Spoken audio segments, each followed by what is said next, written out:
So let's get started. Om Agyantimirandhasya Jnananjanashalakaya Chakshurunmilitam Yena Tasmai Shri Gurave Namaha.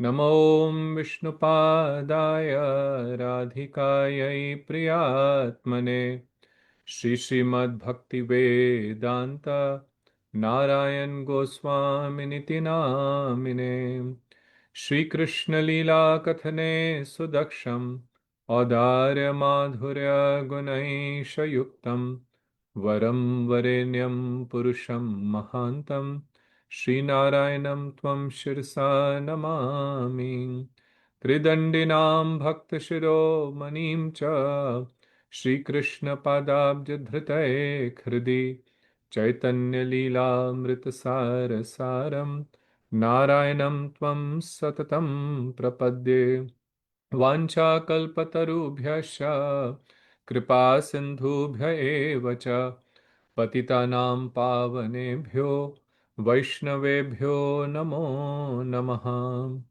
Namo Mahavadanyaya Krishna Prema Pradayate Krishnaya Krishna Chaitanyaya Namne Gauratvashe Namaha हे कृष्ण करुणा सिंधु दीन बंधु जगतपते गोपेश गोपिका कांत राधा कांत नमस्तुते श्याम सुंदर शिखंड शेखर स्मेरहास मुरली मनोहर राधिका रसिक मां कृपा निधे स्वप्रिया चरण किंकरीं कुरु गोवर्धन धरम वंदे गोपालं गोपरूपिणां गोकुल उत्सव ईशानं गोविंदं गोपिका प्रियं तप्त कांचन Gaurangi Shri Radhe Vrindavaneshwari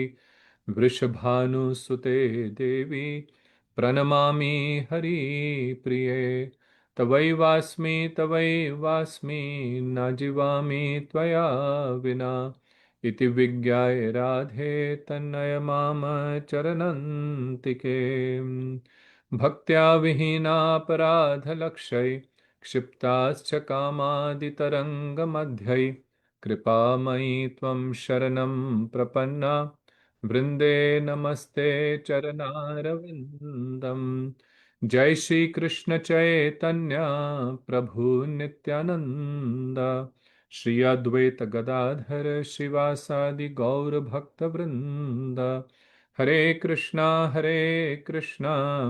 Krishna Krishna Hare Hare Hare Ram Ram Ram Hare Hare. So first of all, I offer my unlimited obeisances unto the divine lotus feet of my most worshipable spiritual master, His Divine Grace Srila Bhaktivedant Narayan Goswami Maharaj. My unlimited obeisances unto the divine lotus feet of Sachidanand Thakur Srila Bhaktivinod, and to the lotus feet of our Rupanuga Guru Varga, and my respects to all the devotees who are assembled here today. So, in this auspicious month of Purushottam, by the mercy of Shishi Guru and Gorang, we are continuing the study of Jaiva Dharma, and we are on chapter 7. So, last time we discussed many important points from Jaiva Dharma, where the Chandidas, he along with Yadav Das, they came to the groves, to the hermitage of Premhans Das Babaji, and there they asked questions from Anant Das Babaji. And the first question that they asked was, what is this material existence? And he explained very beautifully that this I and mine that the conditioned living entity has, and the immense manifestation of this I and mine is what the material existence is. So the only reason we are stuck in this material world is because of this false conception that I am this physical body, and everything that is attached, connected to this physical body is mine. And what do the devotees? They uh, they pray to come out of this mood. They pray to the Lord. Naham varni na charpati na api vaishyah ना शूद्र नाहम वर्णी ना च गृहपति वनस्थो यतिर्वा किंतु प्रोद्यन निखिल परमानंद पूर्णामृताब्धे गोपी भर्तु पद कमलयो दास दास अनुदासः. That neither do I belong to any of the varnas. I am not a Brahman, nor a king, nor someone from the mercantile class, nor a Shudra. Neither I am from any of the ashrams, whether the Brahmachari, Grihasth, Vanprast, or Sannyasi, but I am the eternal servant of the servant of the servant of the Supreme Lord, who is the reservoir of all transcendental mellows, and he is the maintainer of the gopis. So I am the servant of the servant of the servant of that Supreme Lord. And the more this mood develops, the mood of I and mine, that false I and mine, that slowly starts becoming weak. And those are the questions were asked after this, and the rest of the chapter will continue, that this conception of I and mine are active in the conditioned state, but they also exist in the liberated state. So the answer given was yes, they are also in the liberated state. So it's not that I and mine goes away, but the difference is their I is not the identification with the body, but I as the eternal servant of the Lord, and mine, the Lord is mine. The Lord is my son. The Lord, Krishna is my friend. Krishna is my beloved. So this expansion of various transcendental mellows, that manifests in so many forms of mind. So then he asked, then what is that effect? When I and mine exists in the spiritual world, also in the liberated state, then if it exists in the conditioned state, then what is the problem? He said the problem is that in this state, it binds us and it covers our true nature. And because of this, what is not true, we accept as the truth. So then he said, is this material existence false? And this is where we stopped last time. And Anantas Babaji, he said, no, the material existence is not false. Why? Because it is the manifest and it is created from the external energy of the Lord. And the external energy of the Lord is real. It's not false because it is the Lord's energy. He is the potent and there are various potencies. And there is no difference between the potent and his potencies. So saying that his energy is false, meaning he is false. So this material world is not false. It exists. Unlike what the Brahmvadis say, Brahm Satyam Jagat Mithya, that only Brahman is the truth and this world, the material world, is false. And they say this is just like either a dream or they give the example of a rope in the dark night, and you may think that this is a snake, but it is not really snake. So they say this is material world is false. But what the Vaishnav Siddhant is that the material world is not false, it exists. But our conception that this is mine and that I will live in this forever, and because of which that we create so many different ideas of I and mine, that conception is false. That identification with the material world and then thinking it will exist forever, that is false. See, if you think carefully, then the reason this I and mine is there because we think out of ignorance that this our life will continue forever. So our possessions that we have, that's why the attachment arises, right? The attachment arises because we think this is mine and it will stay mine forever. When you check into a hotel, right? You're traveling and you go to a hotel and live there for, let's say, a couple of days. You rent a room, but you don't get attached to that room, right? Nobody gets attached to the hotel room. You may like it, it's very comfortable, but you don't get attached to it. You don't feel sad, or you don't think ever that I will live here forever. So, because you know that this is only temporary, that this room is not going to be mine forever, therefore, that attachment is naturally not there. But because the rest of things, so wherever we have that sense of this will exist forever, that attachment becomes very, very deep. So that is false. That attachment is false. That identification with the material world, he says, that is false. So then from here we continue. So then he asks this Yadav Das, who is actually a devotee, and he's the one who reads Chaitanya Mangal every day, and Chandidas ji was listening from him every day. So he says that why have we fallen into this illusory relationship? And then Anantas Babaji replies, and some of these points have been explained earlier also in Jaiva Dharam in great detail. And here they have been again explained briefly.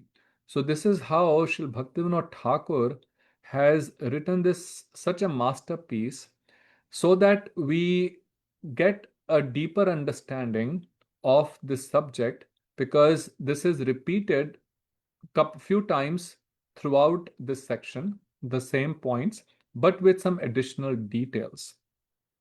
So he's saying that why have we fallen into this illusory relationship?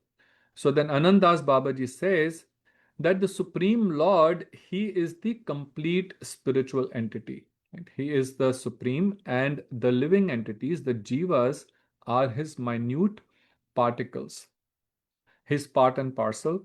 So the jivas, as you all know, the jivas, they manifest from the marginal potency, the Tastha Shakti, which is the line between the material and the spiritual world, just like the bank of the ocean, right? So there is that thin line which divides the ocean, the water, and the land.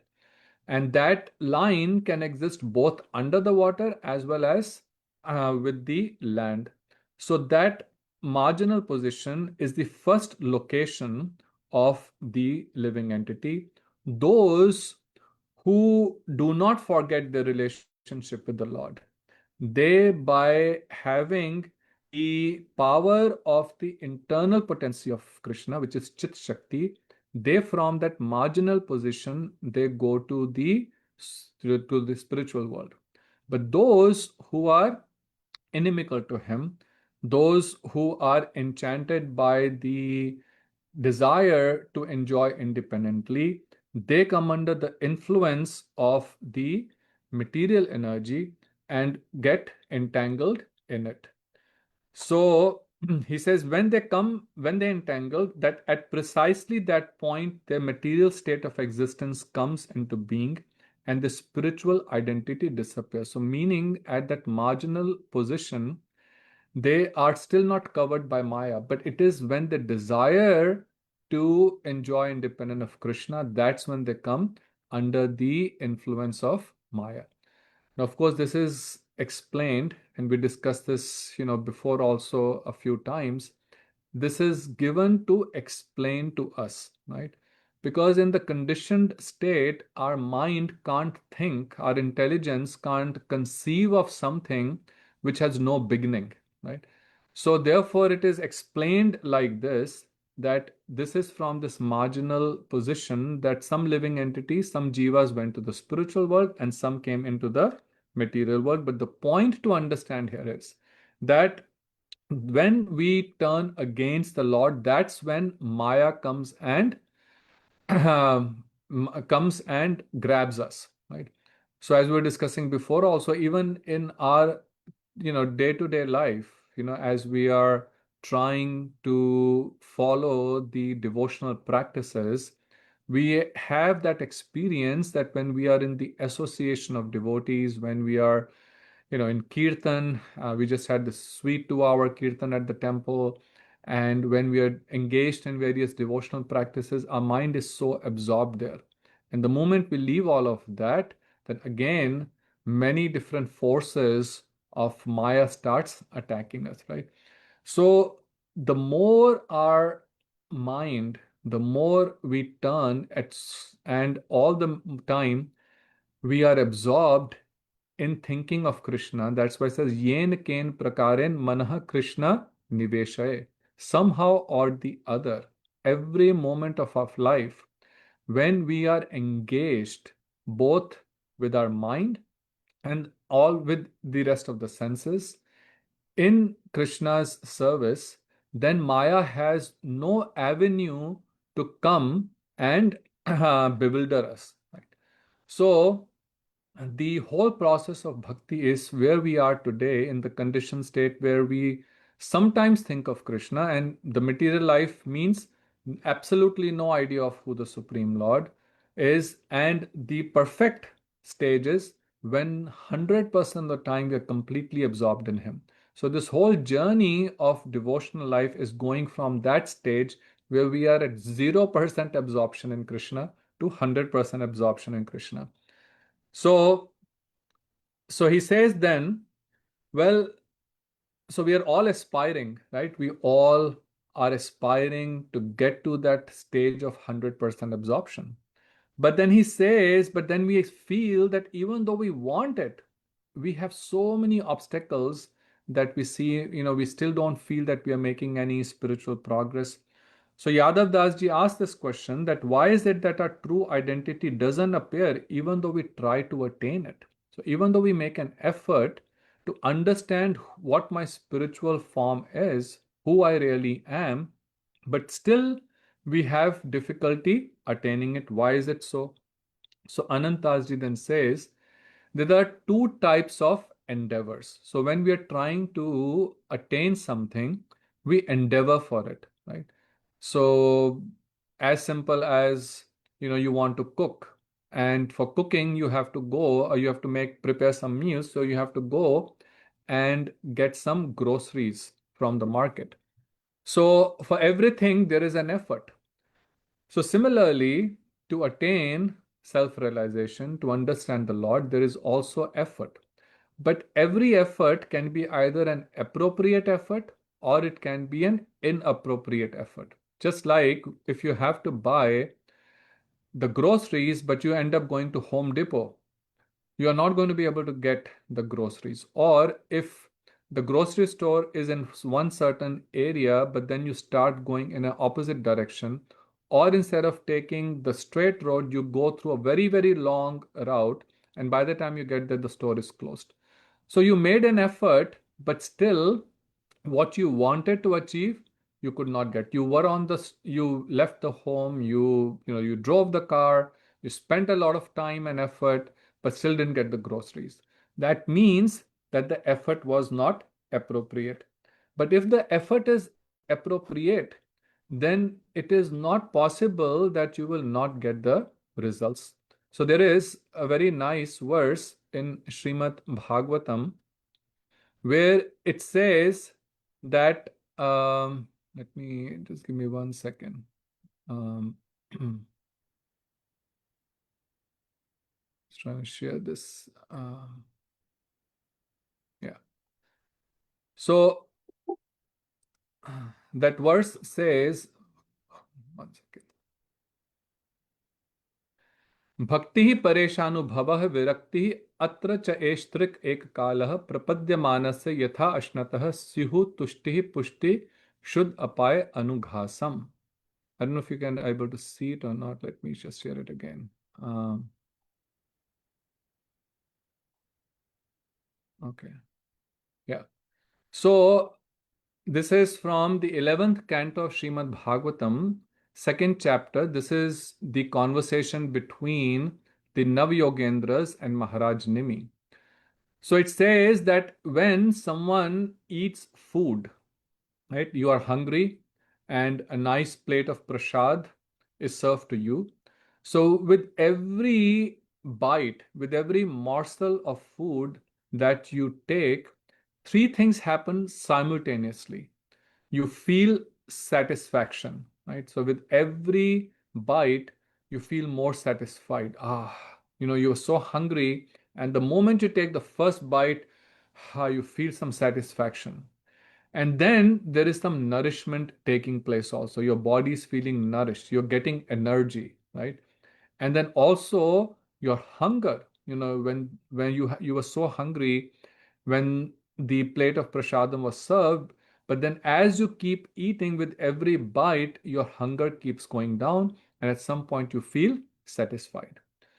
So if you're eating food but not feeling satisfied, or not getting nourished, or not getting relief from your hunger, that means there is some problem. So either you're not eating properly, or you have some disease in the body. Some problem is there, because it is not possible that if you are eating food, these things will not happen. So similarly, when one engages in devotional practice, then three things happen simultaneously. The detachment comes from the material possessions. It will not happen immediately, but with as you keep practicing, right? As you keep practicing slowly and gradually, as you start tasting the higher taste, as Srila Prabhupada will say, the higher taste, right? The taste of the sweetness of the holy name, the sweetness of Harikatha, the sweetness of seeing the deities, being in the association of devotees. So, as all that happens, then naturally the attachment for the material enjoyment starts becoming weaker. So, detachment happens.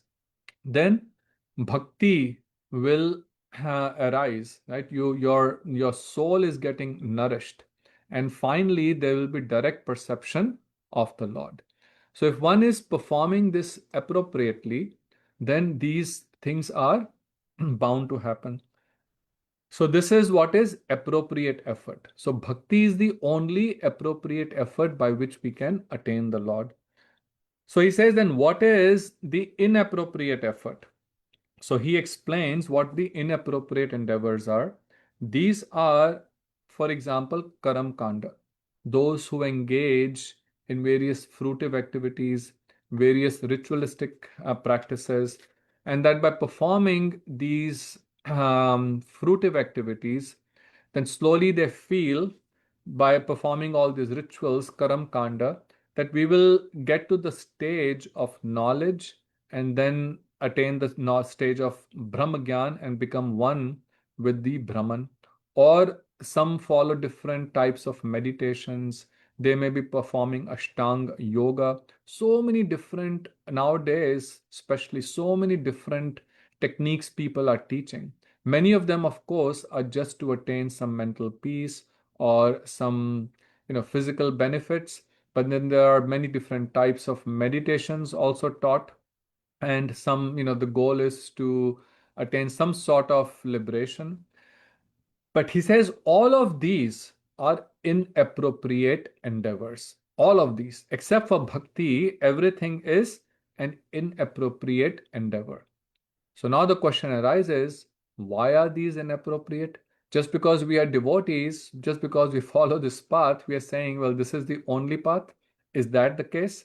So he gives a very beautiful answer. It's very important to understand this. He says that these other methods, Ashtang Yog, Karam Kand, Brahm Mayavad, Brahmvad, all of these, they are unsuitable because by practicing them, they create many obstacles to attaining one's desired goal.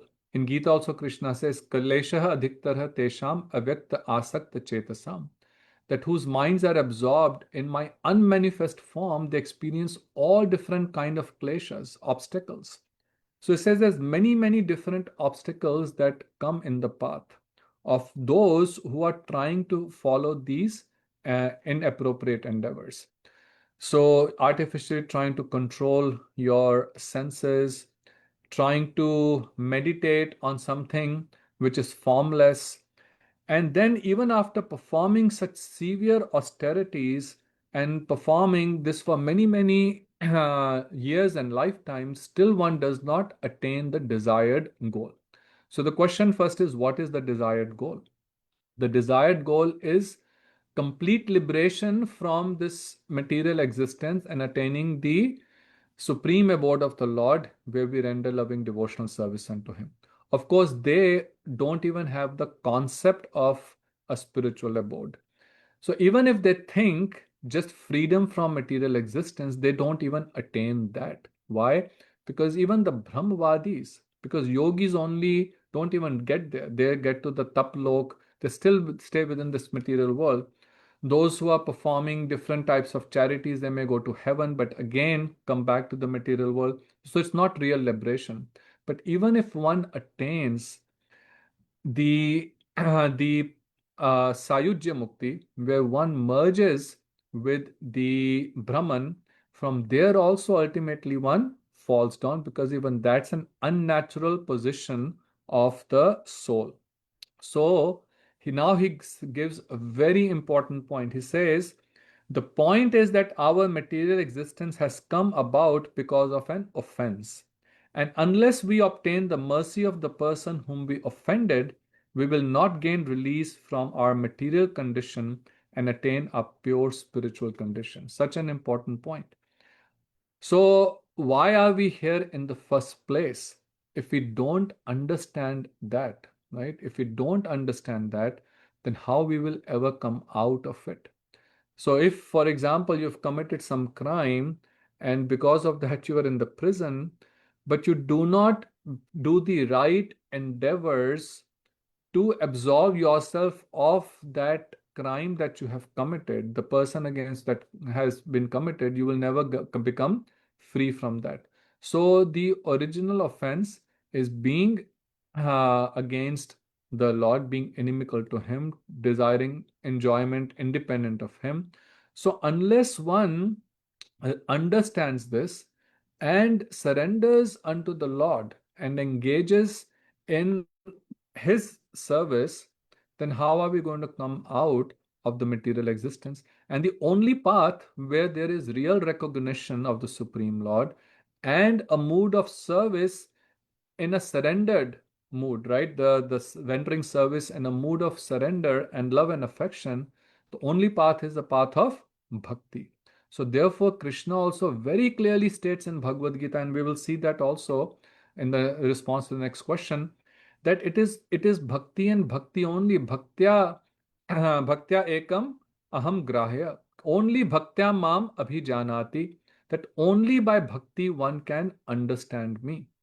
So, even though so many different paths, different yogas, he describes Karam Yoga, Gyan Yoga, he describes all of these Sankhya Yoga in Bhagavad Gita, but his conclusion is that it is only by bhakti. Manmana bhav mad bhakto mad yaji mam namaskaru. That become my devotee, absorb yourself, your mind completely into me. So, this is why all those other endeavors are inappropriate. So then he questions, what is an appropriate endeavor? What is the right way to attain the Supreme Lord?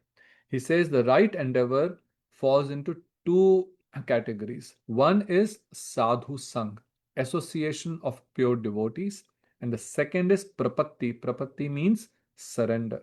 He says these are the proper means, and both of these are not there in all the other methods. Someone who is a Brahmavadi, he has no mood of surrender because he himself is trying to become Brahman. So, where is the mood of surrender? In fact, that is another manifestation of that original offensive mentality where one wants to become the Lord, one wants to enjoy just like Him. So, when one wants to become one with Brahman, so basically saying, I'm Aham Brahmasmi, right? That I am Brahman, so I don't have to surrender to anyone. So, this mood of surrender and the association of real sadhus, devotees, is not there in any other process. So he says these are the two real endeavors.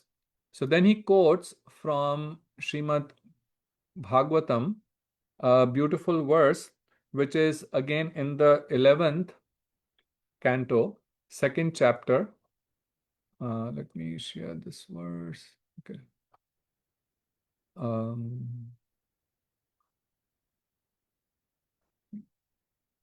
okay. So the verse is, let's see.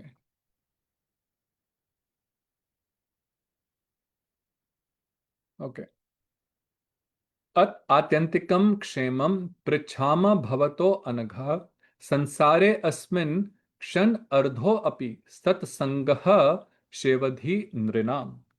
So he says, so this is actually, sorry, that the verse number is 11th canto, second chapter, verse 30th. So this is again the Maharaj Nimi when he's praying to the Navayogendras. He says that I am inquiring from you about the supreme benefit. Prichami bhavato, I'm asking from you. Atyantikam kshemam, the supreme benefit. Why asking from you? From these Navyogendras, from no one else? Because, first of all, a devotee, a pure devotee only is qualified to give us this knowledge. And he says, Sansare asmin kshan ardha. So, kshan means 1 second, ardha means half. So, even for a momentary association with a pure devotee, one becomes free from the one. One becomes free from the material bondage because that process starts.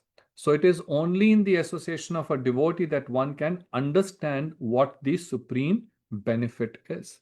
And we have so many examples like this. You all know the story of Mrigari, who Narad Rishi, when he came, this was a hunter who was killing anyone and everyone who will go by on that path through the jungle, and he had killed so many Brahmins. It is said that the sacred thread that we wear, that a well had been completely filled up with those sacred threads. You can just imagine how cruel this person was.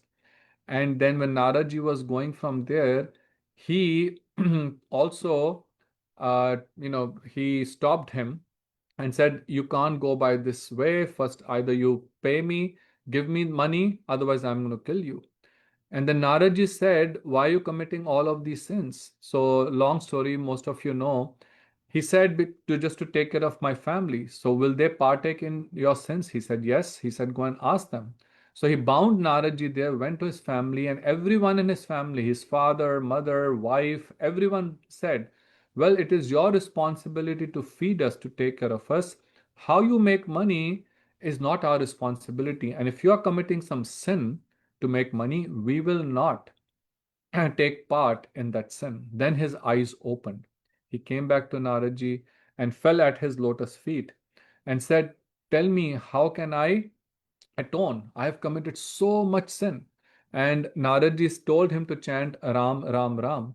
But he was so sinful, he could not chant the names of Sri Ram. So in Hindi, when someone is dying, when he would kill someone, he would say Mara, Mara, that, oh, it's almost about to die, almost about to die. That's how he will say Mara. So he said, okay, chant Mara. So he kept chanting Mara, Mara, Ram, Ram. But when you join Mara, Mara, then Ra and Ma gets together, it becomes Ram. So he started chanting Mara Mara, which is exactly the reverse, the way Ram is chanted. So Ulta Naam Japat Jagjana Balmiki Bhai Bhram Samana. So even though he was chanting it reverse, but he took the instruction of Naraji to his heart and so sincerely chanted that by that chanting of Sri Ram's holy name, he was completely purified and he became the great Maharshi Valmiki, who, before Lord Ram's appearance, was in his transcendental vision able to see all his pastimes. And then he wrote Ramayana. So, this is the benefit of association of one moments of association. Of course, that sadhu has to be very powerful, and we also have to take his instruction to our heart. And this certainly then that one moment of association is very, very powerful. Why we have seen even in with Gurudev so many times, someone will come even just for a short, one few minutes of darshan, and the person completely would completely transform, and become, it will be ready to take initiation, start following all the rules and regulations. I have seen personally this, when we were in Houston, Gurudev, the first time he came to we had a small apartment, and Shri Gurudev came to Houston in 96, 97. So this was 97. And he came to our apartment, and in the same building, there was some other young boys were living, and one of them just happened to be also be there right at the same time. When Gurudev came out of the car and he was going up the stairs, this boy was bringing some grocery, and when he saw Shri Gurudev, he asked me that, is he coming to your house? I said yes. So he said, can I also come and take his darshan? I said, of course. He was living on the same floor as the same building, but we had never seen him before. So he came inside our apartment, sat with Gurudev, and transformed in that one, completely transformed in that one meeting, and took initiation. And he's still, very strong. Lives in New Jersey, very nice devotee, and taking care of, our preaching and sangha in that area. So many like this. And so you see in Bhakti Siddhanta Saraswati Thakur Prabhupada, Srila Prabhupada, when he came to America, how many lives he transformed by this one moment of association. So he says this is the power of sadhu sangha. So he says, if one asks that jivas who have fallen into that material existence, by which way they can become free from that material existence and attain the supreme benefit, he says, I will reply, it can obtained only by having the association of devotees. Apart from that, there is no other way that one can become free from the material existence. So then he quotes from Bhagavad Gita. So the second point is prapatti, which is surrender. So first is association with the devotees, and the second is prapatti, which means surrender. And he quotes from Bhagavad Gita, very famous verse, Daivihi esha gunmayi mam maya duratyaya mam ev ye prapadyante tan sathaiv mayam etam tarantite. So he says, Daivi esha gunmayi mam maya duratya. So Krishna is saying this illusory energy is very, very powerful. Daivi esha gunmayi mam maya. He says this is my power, my potency. And it is very, very difficult to overcome. But it is not impossible to overcome. How is it possible? Mam evye prapadyante. Prapadyante means one who surrenders. So one who surrenders unto me, mayam etam tarantite, he is able to cross the ocean of nescience, the ocean of this illusory energy which is binding everyone so strongly, so strongly. Not possible to cross it. But for a devotee, it is possible. And then Krishna says further in the fourth chapter. So this verse is from the seventh chapter, 14th verse. In an earlier chapter, fourth chapter, verse 11, he says, Ye yatha mam prapadyante tan sathaiv bhajameham. That to the extent one surrenders unto me, I reciprocate accordingly. So, meaning how much he manifests to us, it depends on how deep and genuine is our mood of surrender. So, in the process of bhakti, this mood of surrender must become deeper, and it should be genuine. So Gurudev will many times say that a devotee should be very simple hearted. and should have no duplicity. So these two things are very, very important, because if you are not simple hearted and if you are duplicitous, then there will not be genuine surrender. It will only be external surrender. And by external surrender, by external show of surrender, we can fool the people in this world, but we cannot fool the Supreme Lord. So we should, the mood of surrender, Krishna says, as one surrenders, to the extent one surrenders, he reciprocates accordingly. So then Chandidas says that I'm not able to understand everything that you're explaining. So this is the first time he's hearing such deep explanations. So he says, I'm not able to understand everything that you are saying. All I'm able to understand is that we were pure entities, but due to forgetfulness of Krishna, we have fallen into the hands of Maya and are bound in this world. And if we obtain Krishna's mercy, we can be delivered again. Well, he understood quite a bit. The fact that he understood, important fact, that only by attaining Krishna's mercy, we can become, we can be delivered again. So then Anantas Babaji says, yes, that's fine. For now, this is sufficient, because it's a slow process, a gradual process. As we associate more and more and more, slowly our understanding of the various siddhanta, the philosophical truth, increases. And this you will all experience, that when you read, whether it's Gita or Bhagavatam, Chaitanya Charitamrita, Jaiva, you read it first time, you will understand something. The next time you read it, you will get more, and the third, more and more. And especially if you read with the devotees, then you will get even better understanding. So why?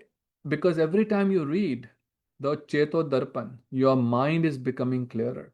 And as it becomes clearer, the second time you are reading with, it's a better understanding of the same point that you would have read before. The first time you didn't understand, but the second time.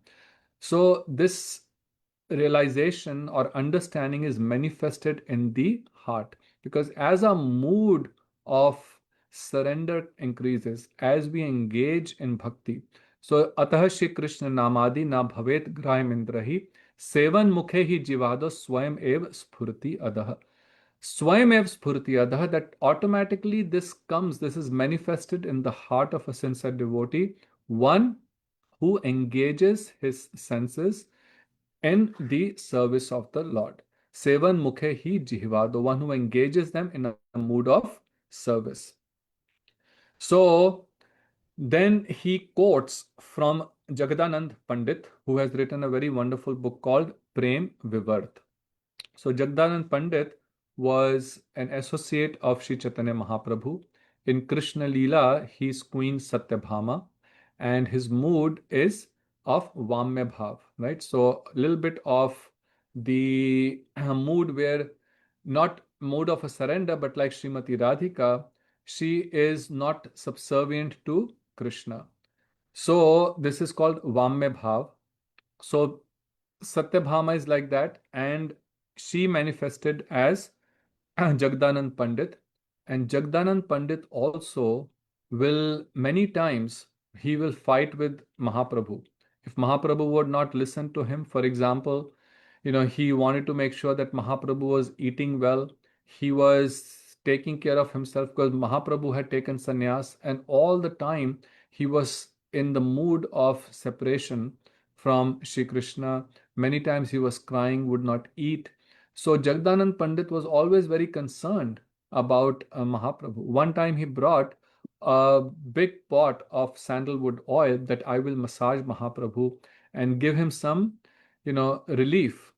But when Mahaprabhu saw, he said, no, I am a sannyasi. I cannot accept all of this. This is not the as per the sannyas dharma. So Jagdanand Pandit became very angry. He threw the pot and went inside a room, locked himself inside, and he says, I will not eat and drink anything. So then Mahaprabhu, after some time, went and very, tried to pacify him. And finally he came out and then they had prasadam together. So like this, he would always try to be in this mood of so much love for Mahaprabhu. And so he wrote this book called Prem Vivart, in which Vivart means transformation. So, what are the various transformations of love, and how one attains love, how one becomes free from the entanglement of Maya? All of this he has explained very beautifully.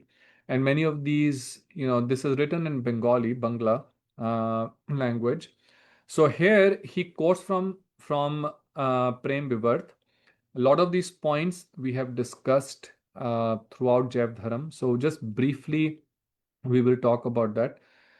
But before this, Bhaktivinoda Thakur, he explains a very important point, which also we have discussed before, but let's just quickly review it. So he says that the entities are of two types.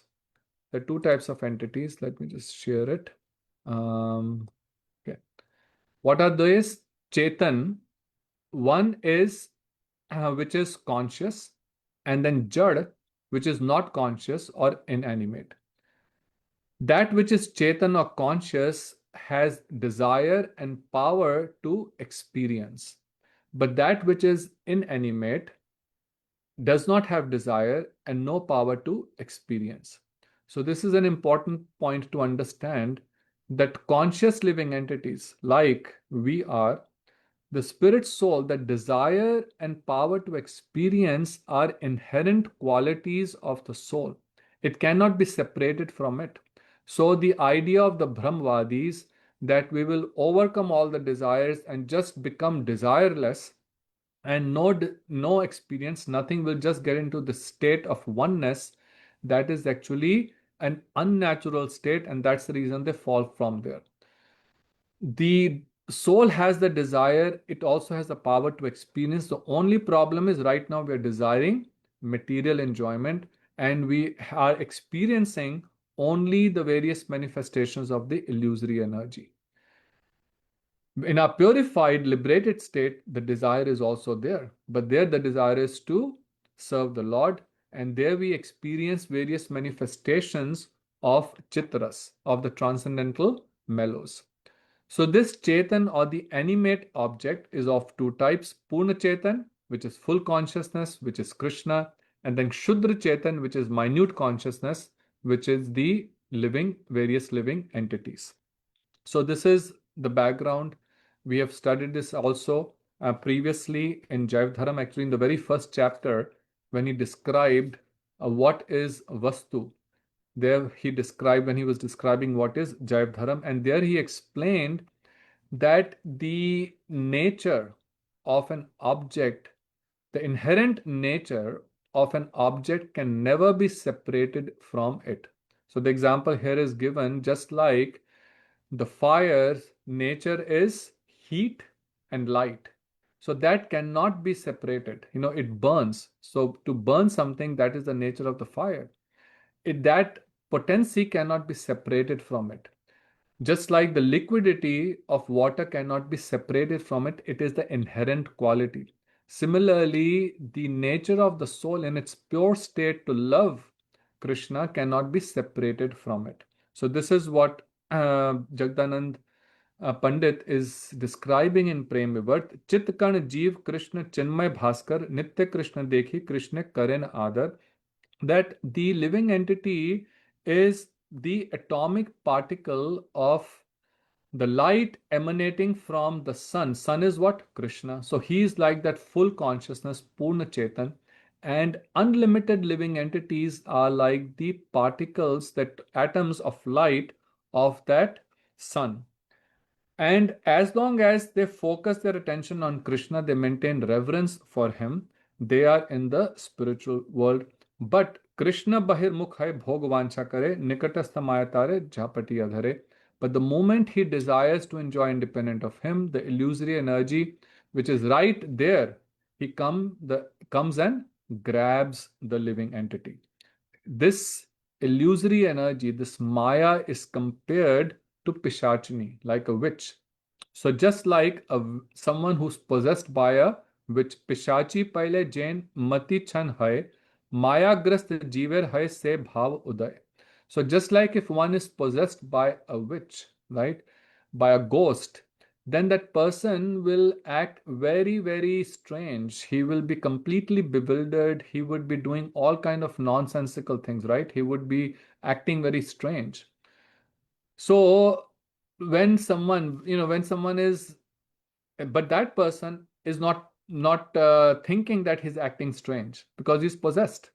But someone who's not possessed sees that this person is acting so strange, so whimsically, or so so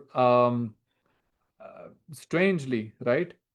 So the people in the world, because they're so much absorbed, so much under the control of Maya, they don't see how they're acting so strangely. They think they are having a great life, or they are, in a very good state.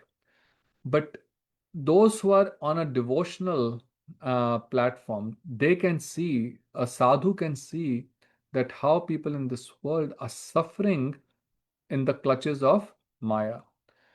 So Maya-grast jivar hai se bhav hai. So those jivas who are under the possession of this witch called Maya, they also are, their intelligence is completely bewildered.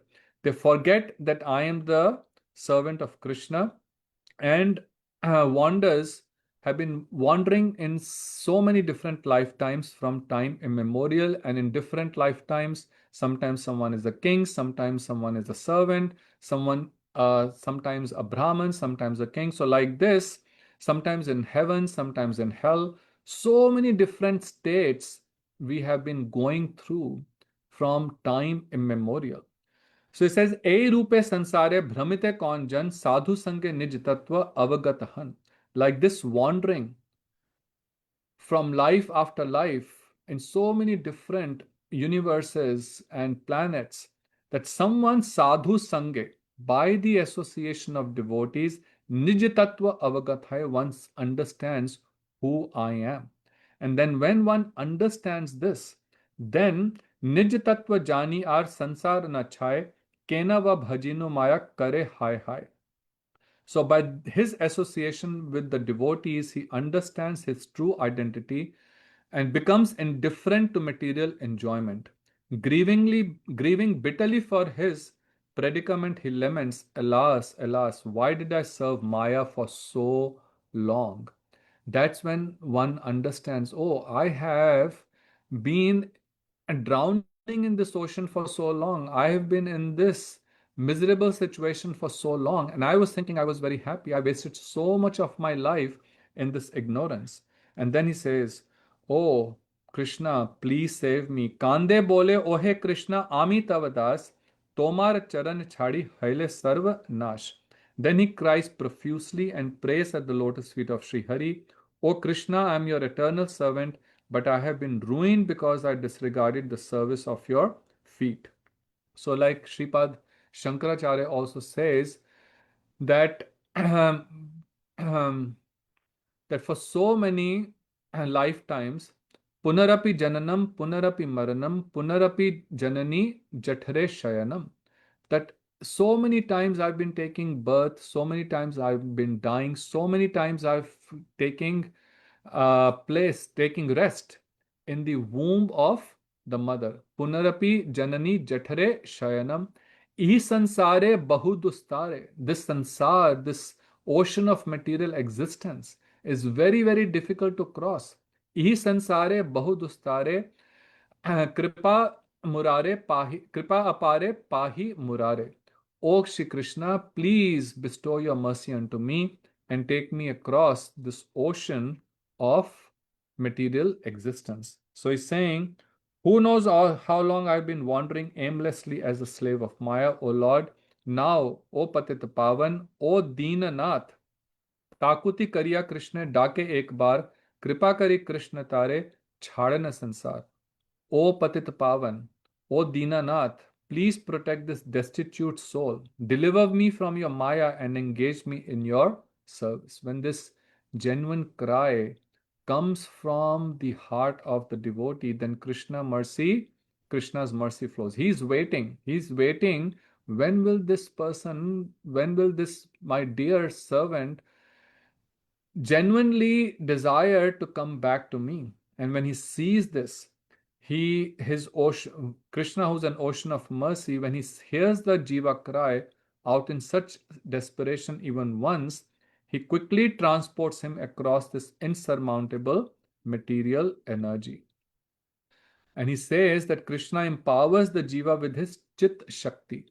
So, this is an important point to understand, that we cannot come out of this ocean without the help of Krishna through his potencies. Just like if someone is drowning in an ocean, you cannot cross it by swimming through it yourself. But if someone is sends you a rope, throws a rope at you, and you hold on to the rope, and it pulls you out of the ocean, that's the only way that you can save yourself from drowning. So similarly, by taking through the power of Chit Shakti, the internal potency of the Lord that manifests through his devotees, right? So that's why when we surrender to the spiritual master, when we take initiation, then when he gives us the mantras, so that Chit Shakti, the internal potency of the Lord, through the medium of the spiritual master and those mantras, that comes and into our heart. And then as we practice sincerely, then slowly this potency increases, and the power of the Maya, the illusory energy, goes down. Just like if you are tied in a very tight rope, sometimes there's a very strong knot, for example, right? To open the knot, when you first try it, it is very hard, that it is tight, so tight. But then you try slowly, keep making effort, slowly it will loosen up. And slowly, as it loosens up, ultimately you will be able to open the knot. So similarly, slowly and gradually, it says that as the Chit Shakti comes, and then Krishna empowers the Jiva with his internal potency, his Chit Shakti. So Maya's power to attract the soul gradually wanes. And the Jiva then turns his back on Maya and desires to attain Krishna. So this is the process. And then he says, we'll take the next question in a couple of minutes and then conclude today's class. So after hearing that this all happens through the mercy of devotees, he says this only comes when one the only infallible method to cross this insurmountable material existence is to chant Krishna Nam in the association of devotees. So when he hears this, Yadav Das questions that these devotees also, they also are in this material world, right? When you meet sadhus, the devotees, they just look like us. They have physical bodies. They also seem to feel hungry. They also seem sometimes to suffer from various diseases. So they are all also in this material existence. They also seem to be suffering from various miseries. Then how can they deliver us? So then Anant Das Babaji explains that it is true that sadhus live in this world and they also appear just like others, right? They also have physical body, they also eat, they also sleep, they also sometimes have disease. And their body is experiencing some state of disease, right? Some pain, it seems like that. But he says there is a gulf of difference. Although the earthly lives of both appear to be the same from the outside, internally there is a vast difference. What is the difference? That our reaction to problems in life, to different situations in life, is very different of how a true devotee, a pure devotee, will react.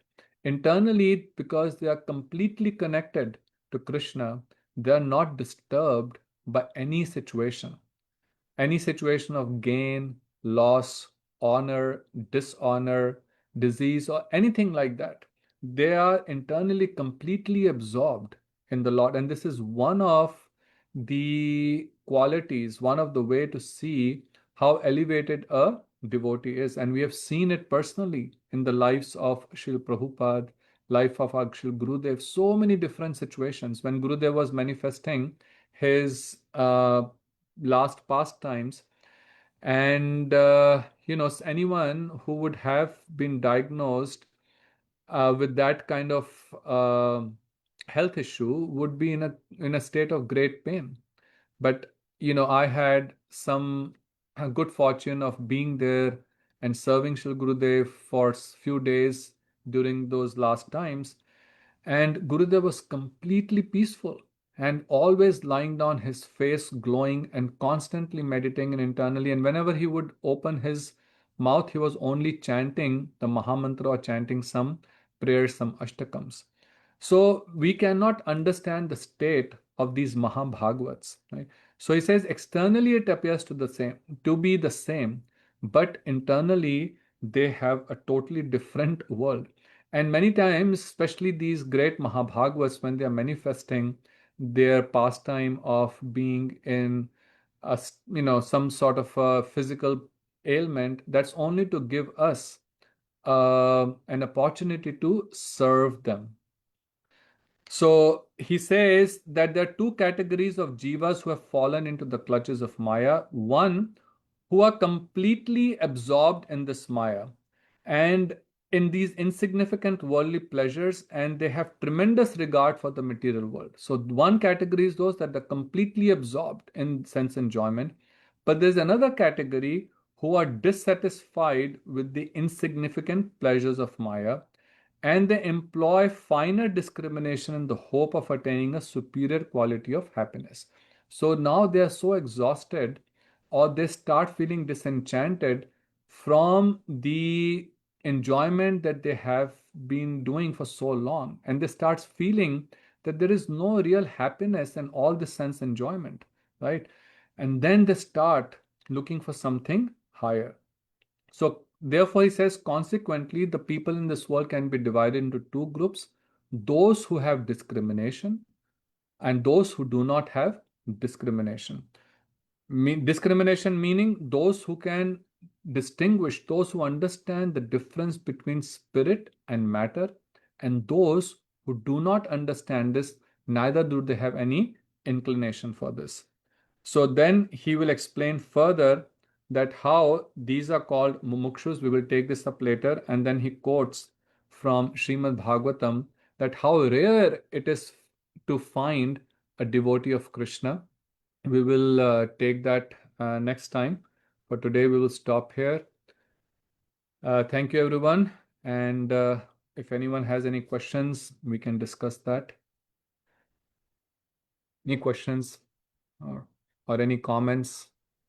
I got a question for you, Prabhuji. Thank you for this Yes. class. I'm learning more and more and more about the soul as we continue to go through this book. And I believe I've asked you this before. So was the jiva before coming to this material world with Krishna? Did it fall from Krishna, or has it through desire ended up here in this material world? Yeah. So not with Krishna, because if he was with Krishna, then there was no possibility of him falling down. Because where Krishna is, Krishna Surya Sam, Maya hai andhakar. Jahan Krishna, tahan nahi Maya adhikar. So where Krishna is, just so for example, when there is sunshine, it is light. There is no possibility of darkness. You can't say I was in sunshine and it became dark. That means the something has to come and cover the sun, the cloud. Now this happens in the material world, and that's what the Brahmvadis say. But in the spiritual world, there is no illusion, there is no Maya. So there is no possibility of the soul, the jiva, getting covered by illusion. But where it gets covered, when he is at that marginal position.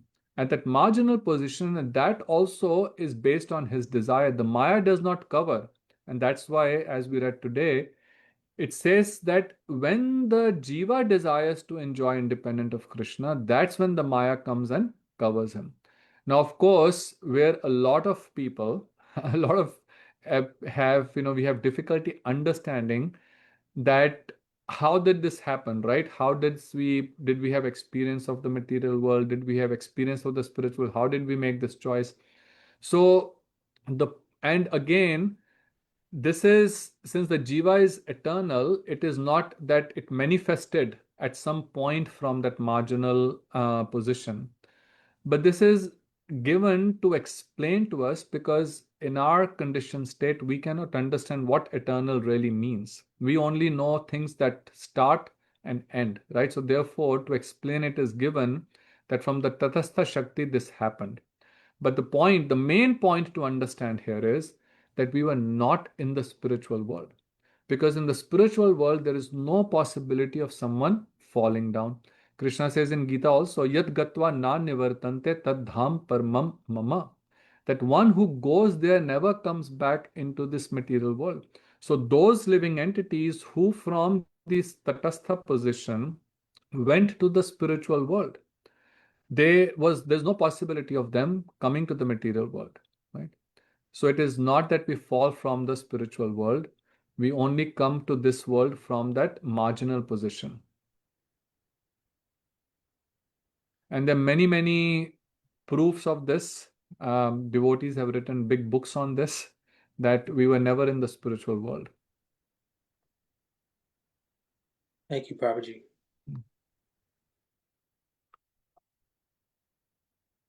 Okay, Angel Prabhu or Atmavidya Didi, anyone has any other question or comments? Hare Krishna Prabhu, thank you for a very nice class.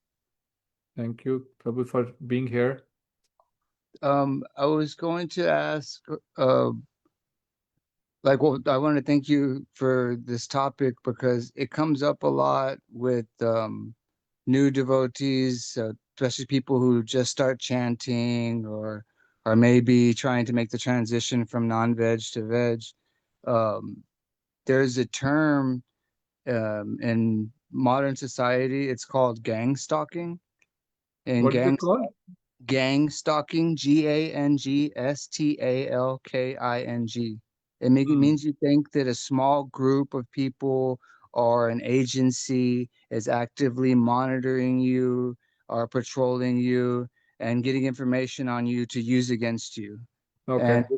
this happens a lot. I mean, brahmacharis go through it. So it's not just people who are in the material world completely, but uh, this desire to enjoy separately. From my understanding, Prabhupada says the bewildering potency of Maya is Mahamaya, and Mm-hmm. self-realization potency is Yog Maya.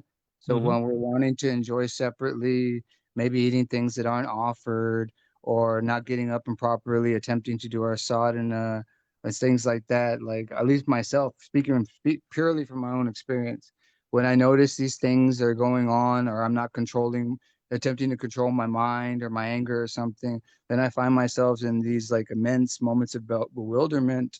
And today, what you were talking about made me think about that, Mm-hmm. choosing other than the Lord. So I was like, have you experienced this with people, like kind of like almost like a delusional state? Whether I've had experience? Because I mean, tried to talk about senior devotees and they don't seem to know what I'm talking about, but it's very, very common amongst like young Western people to be completely bewildered throughout this process and not be able to relate. A lot of people don't recoup from it. I had somebody the other day, I was going to give them bhiksha, and they saw my car turn around, and I know that they're in one of these fragile states, and they took off like literally running through this neighborhood. And it's happened with me for a few devotees from ISKCON, where they react very, very wildly. And later on, I'll talk to them and say, that was me. And they say, oh, no, there was somebody following me. I know that was you, but somebody is also. You've never heard of this? So no, maybe we can. So yeah, see, sometimes I mean there is. S- um, I've seen devotees go through difficult times, right? Because the mind plays havoc in many different ways. So, coming out of the conditioned state is no easy job. And sometimes it happens. People become very delusional, become very bewildered. And many times, of course, it is because we're not keeping the right association and not following the instructions properly. See that throughout the process of bhakti, that's very critical that we follow the instructions correctly and we also stay in the right association. So, like Swajatiya Snigdha Rasik Vaishnav. Swajatiya means who are of the same mood, Rasik Snigdha Vaishnav. So, if that's not the case, if these things are not there, the proper sadhu sang is not there, and proper following of the instructions is not there, and then and when we're trying to some of these things, we're trying to think in a very mental way instead of understanding the essence of that, then it can actually make someone very delusional and bewildered. And then I've seen sometimes people react very strange. um, but if that's, I don't know if that answers your question. But I have, in 40 years that I've been in this path, I've seen situations that devotees unfortunately do go through some difficult times and behave in ways which you would not expect. But again, if someone is, and even currently there's someone who's reaching out to me, I'm trying to help the way as much as I can. But it's Maya is not a joke. It is not easy to overcome, and it is testing us at every point. Right? If we don't have the right mood of surrender, the right mood of surrender, then it does bewilder. Yeah. I've just thought of this what you were saying. I've seen one of the first things I see with people usually is they'll say, "Well, I don't think anybody likes me at the temple. I don't know if I'm going to come back." And I ask them why. And it's pretty typical that people will say, "Well, I don't think they want to pass the RT lamp to me. They were coming toward me and they went the other way, and then I tried to, and it turns out to be." And I'm listening to them, and I usually laugh because I hear this quite a bit, and I try to reassure them, that it's just it's Maya, that's in our head, it's an insecurity that's coming to the surface or something like this. I try to pacify them, but I mean, wholly, I know and I've experienced that it's not real. Like, nobody's ever picking on anybody. If anything, the devotees always really want to nourish us exactly where we're at, and I don't know. I just noticed like certain little things like that, and I Yeah, want. these things happen all the time. See, again, this is just different ways that Maya is trying to test how sincere we are, right? So many times on small things, and I've seen many, many such situations where on a small little thing, someone will get just so upset and they will just stop coming completely, right? So this is again, see, this is because we are not coming to the temple for the right purpose, right? If the desire is not to actually understand the Siddhanta, if the mood of surrender is not there, if the mood of humility is not there, then Maya is going to find loopholes and it is going to come and bewilder us in some way. And then the smallest thing, either someone will get agitated and then just stop coming, right? But whose loss is that, right? Whose loss is it? That's something, the person doesn't understand. But yes, you are absolutely right. These things happen all the time. But these are nothing more than the Maya trying to test how sincere we are. Thank you, Prabhu. That was a wonderful answer. Thank you very much. So thank you everyone for joining. And next week, we may try to meet an hour early because there is Bhagavad Katha here in Houston. So I think I'll just send out, if we meet an hour or two early, is that okay for you, Shamsundar Prabhu and Atma Vidya Didi, Angel? Uh, Yes, it should be fine for me. yeah, okay, okay. So I'll just let you know because I know there is Katha that starts at 6 o'clock and some devotees will be wanting to go there. So if we just meet an hour early and that hour or two early, that might be better. Okay. Okay. Thank you, everyone. Gaur Premanande Hari Hari Bol. Shri Gurudev ki jai. Shri Prabhupada ki jai.